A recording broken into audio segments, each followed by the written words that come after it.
할렐루야. 11월 24일 금요일 새벽 기도를 시작하도록 하겠습니다. 사도신경으로 우리의 신앙을 고백하시겠습니다. 나는 전능하신 아버지 하나님 천지의 창조주를 믿습니다. 나는 그의 유일하신 아들 우리 주 예수 그리스도를 믿습니다. 그는 성령으로 잉태되어 동정녀 마리아에게서 나시고 본디오 빌라도에게 고난을 받아 십자가에 못 박혀 죽으시고 장사된 지 사흘 만에 죽은 자 가운데서 다시 살아나셨으며 하늘에 오르시어 전능하신 아버지 하나님 우편에 앉아 계시다가 거기로부터 살아있는 자와 죽은 자를 심판하러 오십니다. 나는 성령을 믿으며 거룩한 공교회와 성도의 교제와 죄를 용서받는 것과 몸의 부활과 영생을 믿습니다. 아멘. 찬송가 105장 찬양하시겠습니다. 찬송가 105장입니다.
구약성경 이사야서 11장 1절부터 9절까지 말씀입니다.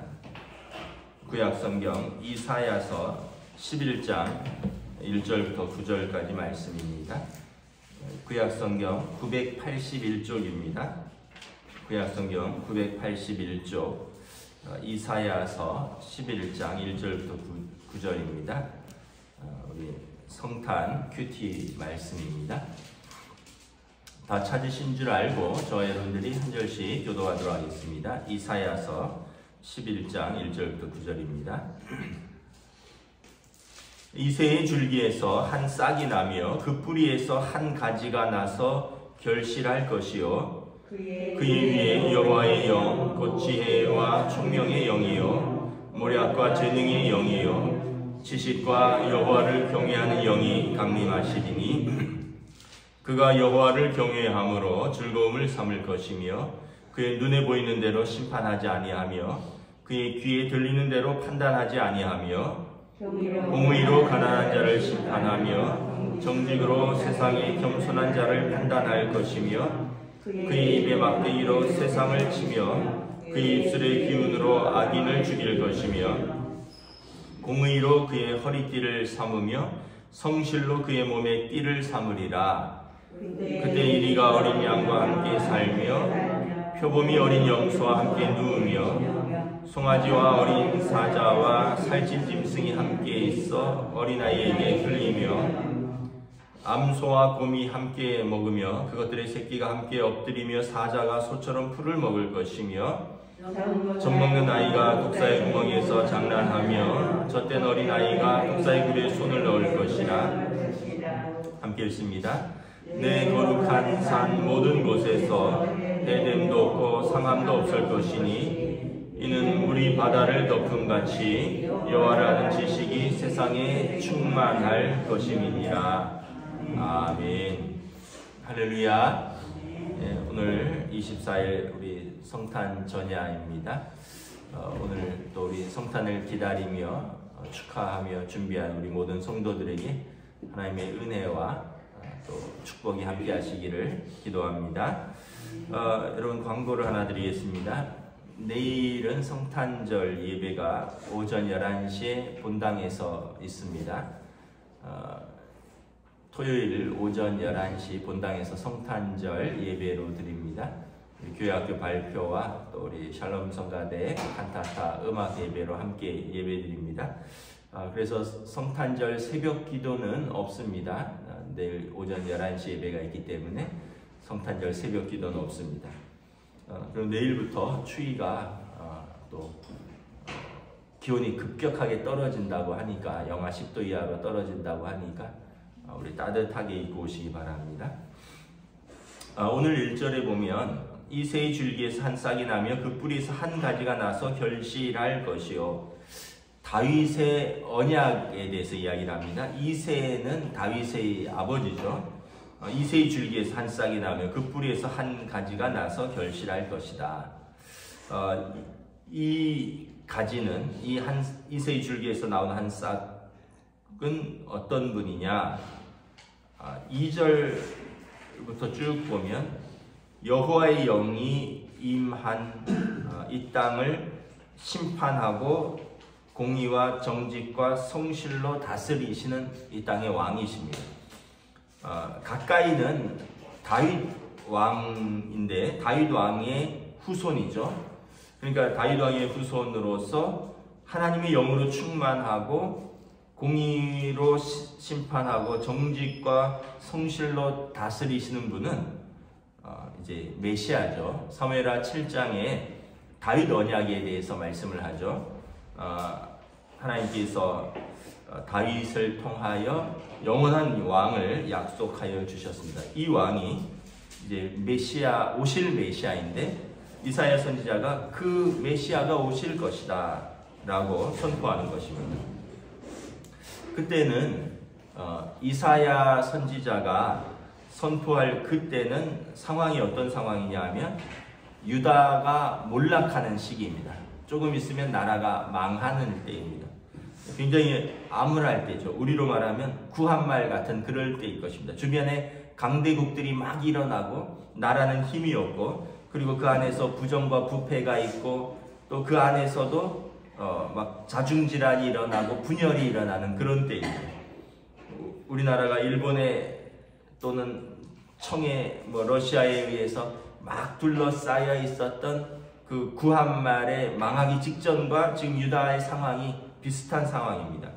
그때 이미 아수르에 의해서 형제국인 북이스라엘은 망했고 그리고 유다는 곧 있을 그 강대국인 바벨론이 유다에 대해서 아주 가까이 와 있는 그런 상태인 것입니다. 그때 이 두려움과 또 암흑에 쌓여 있는 백성에게 이사야 선지자가 희망을 선포하는 것입니다. 이 땅에 하나님께서 다윗 왕에게 약속하신 메시아 왕이 오실 것이다 라는 것입니다. 그분의 특징은 2절에 보면 여호와의 영 곧 지혜와 총명의 영이요 모략과 재능의 영이요 지식과 여호와를 경외하는 영이 그분에게 강림하신다. 그래서 첫째는 하나님의 영이 그에게 임하신다라는 것이죠. 이스라엘에게 왕에게는 여호와의 영이 임합니다. 사울에게 하나님의 영이 임하니 그가 변하여 새 사람이 되었다. 다윗에게 기름을 부으니 하나님의 영이 그에게 임하였다. 이스라엘의 왕들은 첫째는 여호와의 영이 임하여야 되는 것입니다. 그 여호와의 영은 어떤 영입니까? 지혜와 총명의 영입니다. 우리가 잠언을 말씀을 보고 있는데 잠언 말씀은 지혜는 하나님이십니다. 총명은 이 땅을 모든 것들을 이치를 밝히 이해하는 역시 하나님의 영이 부어질 때 가능한 것입니다.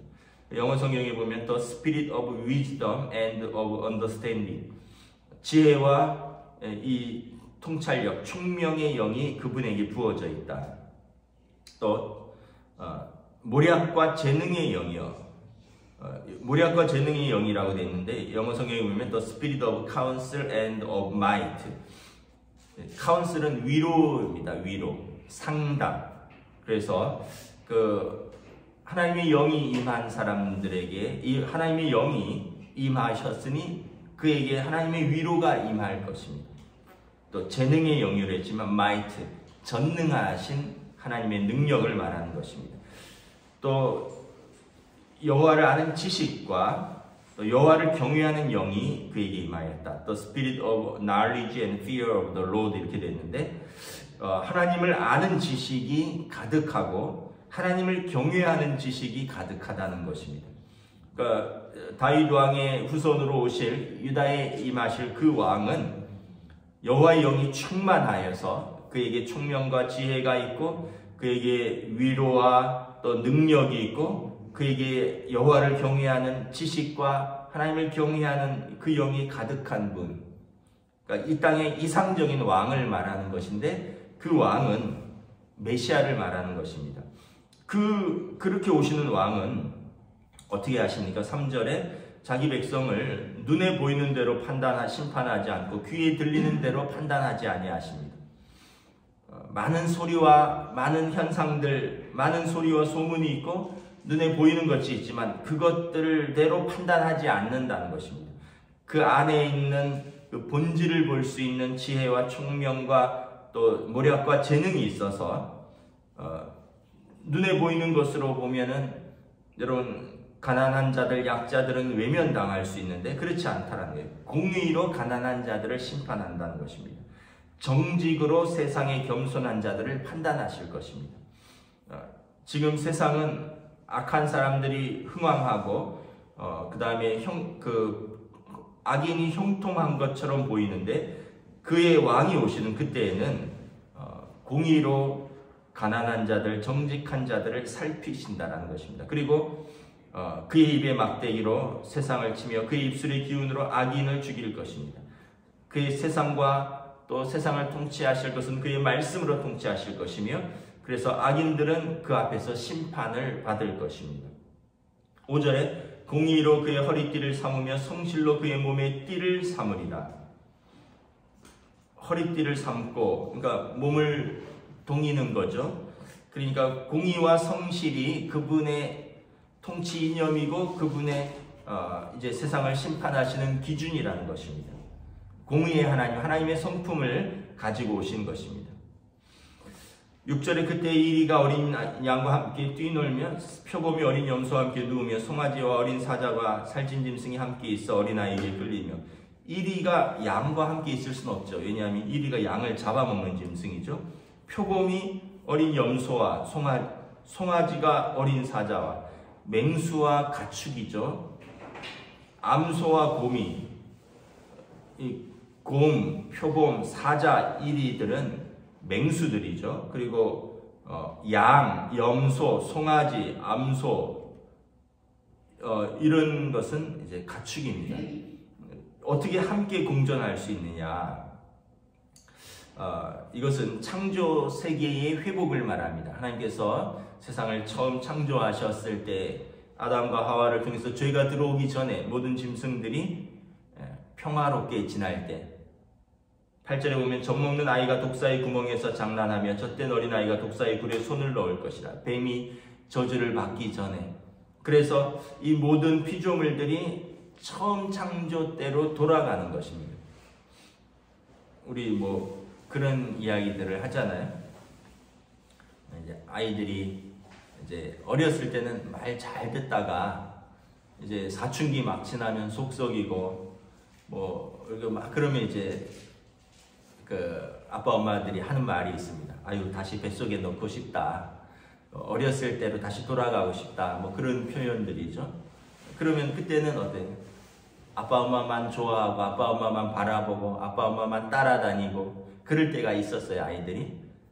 그냥 엄마가 전부인 줄 알고 아빠가 전부인 줄 알고 그러다 이제 아이들이 점점 자라면서 친구가 더 좋고 이제 밖에 나가서 노는 게 더 좋고 무슨 말 하면 이제 아빠 엄마한테 반박하고 대들고 막 그런 거 보면은 아유, 저거 어렸을 때로 다시 돌아가고 싶다 이런 표현을 하는데 마찬가지로 여러분, 우리가 죄로 인하여 세상이 망가졌습니다. 하나님의 창조 질서가 다 망가졌어요.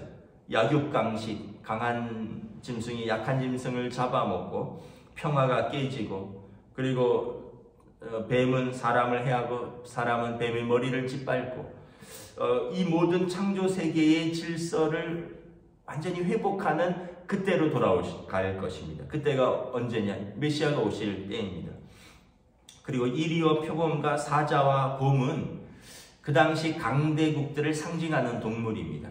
이리와 같이 찢고 표범과 같이 먹으며 사자와 같이 무섭고 곰처럼 후려치는 그 당시에 그 아시리아와 바벨론의 그 나라들, 그 강한 나라들이 동방에서부터 일어나서 약한 나라들을 치고 후려치고 잡아먹고 나라를 삼키던 그 나라들을 상징하는 동물들입니다.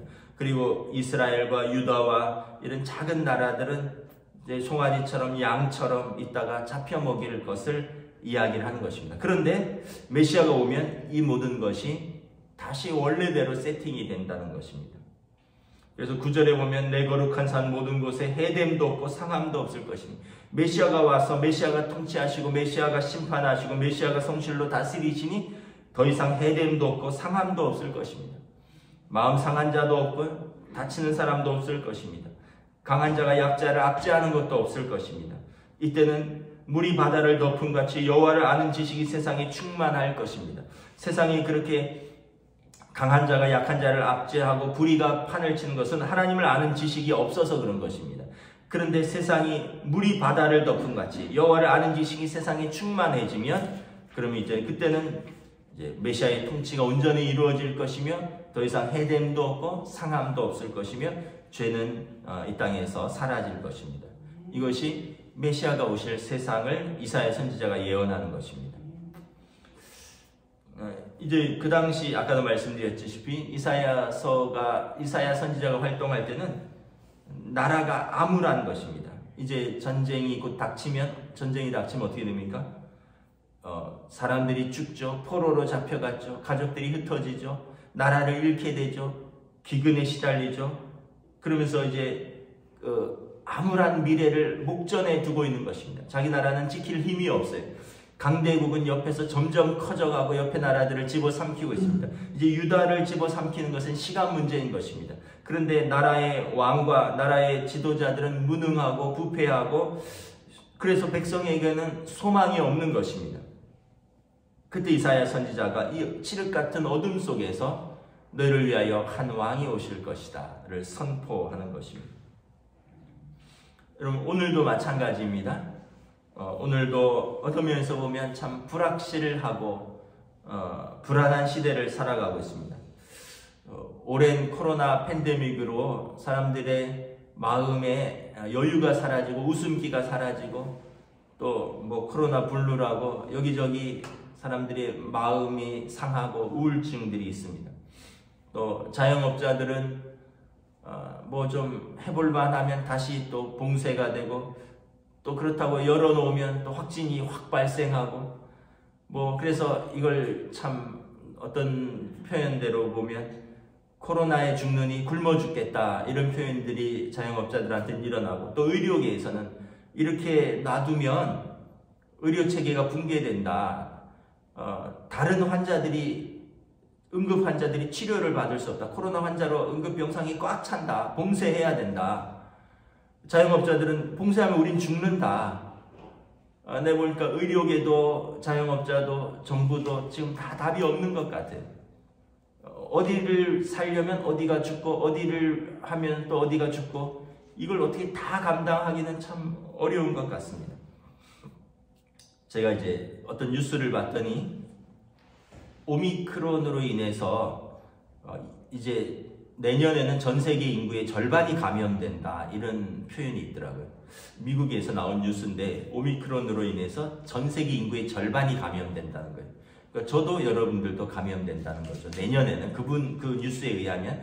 그런데 그거는 나쁜 소식이 아니에요. 왜냐하면 집단 면역이 형성된다, 이런 겁니다. 왜냐하면 오미크론 증세가 이제 아주 심하진 않기 때문에 이 땅의 모든 사람들의 절반이 가볍게 앓고 넘어가면서 모든 사람들이 감염되면 항체가 생기니까, 그러면 이제 백신도 맞았고 감염됐다 나으면 슈퍼 항체가 이제 몸에 있으니까 이제 코로나를 극복할 것이다, 뭐 이런 뉴스도 있고.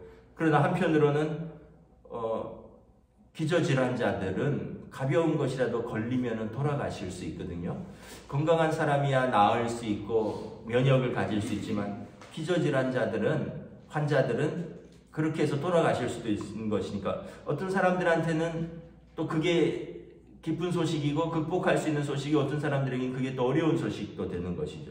그래서 어떻게 보면 작은 뉴스에도 예민하고 화들짝 놀라고, 우리가 모두 좀 기분들이 요즘 썩 좋지 않습니다.